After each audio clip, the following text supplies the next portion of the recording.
Hey guys, and welcome to another video on the channel about No Man's Sky. Today's the 50-hour review. No Man's Sky, at its heart, is an exploration game. It was exactly that when it launched, and it was called bare and not very fun once you finished the few quests that it had. Today, it has evolved in a ton of different ways to accommodate to the players that wanted bases, or the players that wanted more missions, but it's still an exploration game, and it feels like exploration with a purpose. The game is full of life and plants and planets that to explore everything would take lifetimes.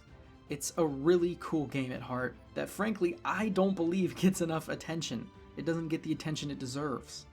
My experience with the game for these past 50 hours has been full of exploration, danger, panic, farming, mining, and about a million other things. I can guarantee that each system you warp to has something interesting or new to discover. With my 25-hour review, I put a lot of emphasis on where the game was and where the game is now, and based kind of off of my ideas of that 2016 to now model. This video, I want to go over a few things that I love to do and a few things that maybe need some improving, which is not a lot. So I really love the planets now. The weather is always different, and there's usually an element of the planet that's not so nice. For my bases, I want to find a lush planet that has a lot of plants and the weather isn't so bad, where I need to recharge my shields. I want a nice planet. So, on my quest for planets like this, I came across an interesting pattern, and basically this pattern absolutely irritated me.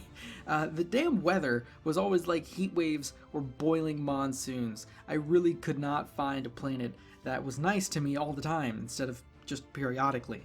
But through my exploration, I did find it.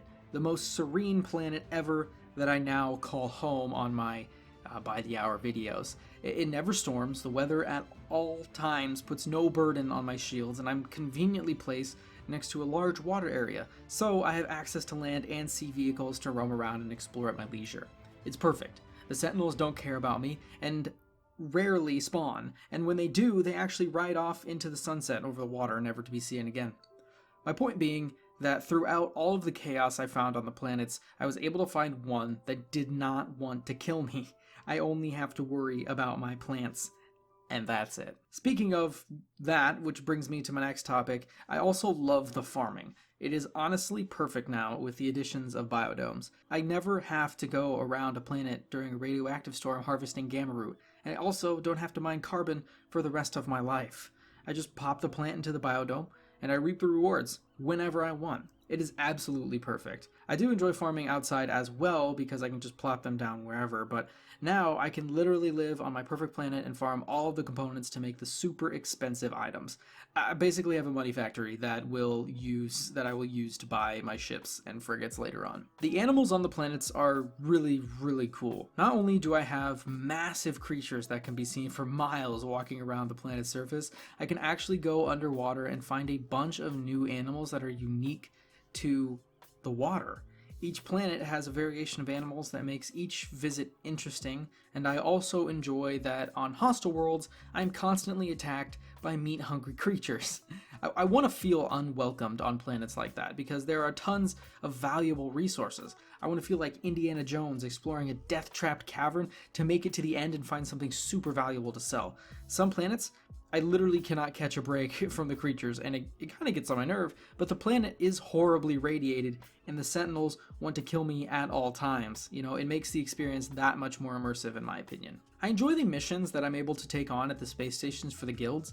It makes my raising the ranks with the factions that much easier, and it also gives me super good rewards that I can sell for a massive profit.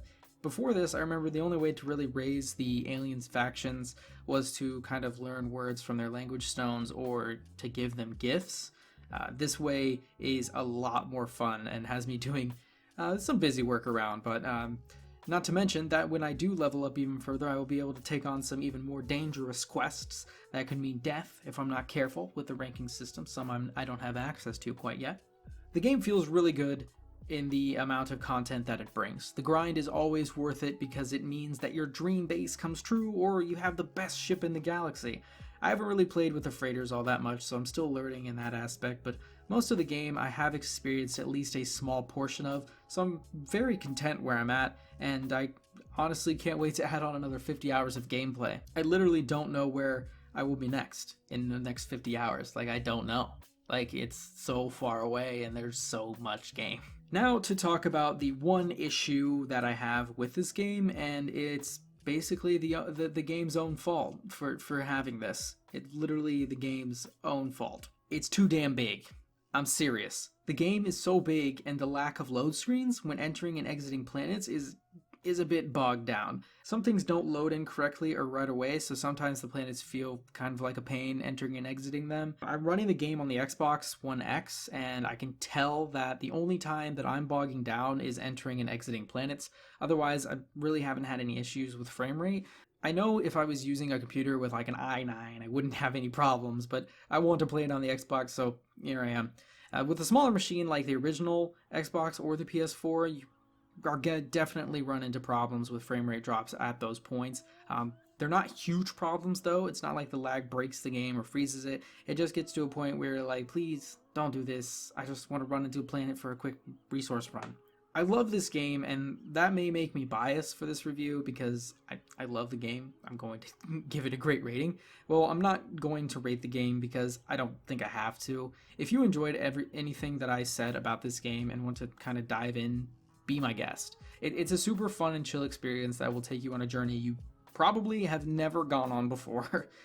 It will take you across the systems and planets that will make you want to build a base or steer clear of forever. It's an exploration game that has a lot of meat on its bones, and I honestly dare you to try permadeath. One life, one mission, make it to the center of the galaxy, or lose everything. Thank you for watching my 50-hour review of No Man's Sky. I hope you enjoyed the content, and I hope you take a second look at No Man's Sky if you haven't already. If you want to see more content from me, I am currently doing a few tutorial videos and a By the Hour series where you get a peek at my progress every 10 hours. It's super interesting to see how far I've come in 50 hours, but also subscribe if you are new, and I will see you later.